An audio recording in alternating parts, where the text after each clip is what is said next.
I want to take this from the abstract to individual stories to show you.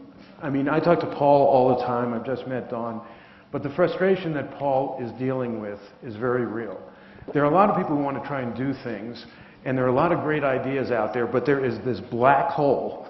You know, I've talked to, you know, when Admiral Mullen was in charge of the Joint Chiefs, I gave him a couple of ideas. That's great, let's do it. And nothing ever gets done. It doesn't happen. But let me tell you the story of Captain Jeremiah Ellis, who I embedded with in the town of Sanjare in Afghanistan. And he was 4th Infantry Division, and his company had a very rough deployment. It was an 80% Taliban-controlled area.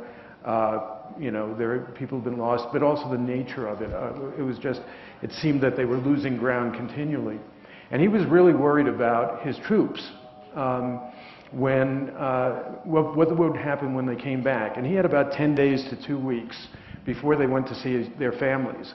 And you know the stories about what happens when soldiers come home to their families. Bad things, especially after a frustrating deployment, bad things happen.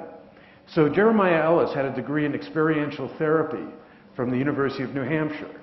And what he decided to do was put together an outward bound experience for his entire company.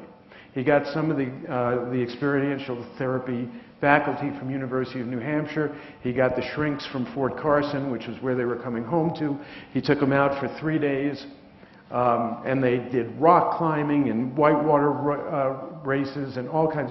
And you know, soldiers kind of love danger. There is a rush to it, and when the endorphins start going, it's easier for people to talk about their problems, and that's where the shrinks and the experiential therapists came in.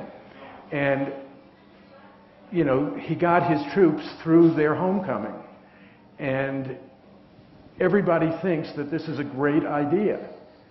This is one of the ideas I gave to Admiral Mullen. Nothing's happening. There are many ideas like this. I mean, you know, Paul and Don can go from dawn to dusk telling you about great ideas that these kids who are coming home have to help heal each other. But it ain't happening for some reason.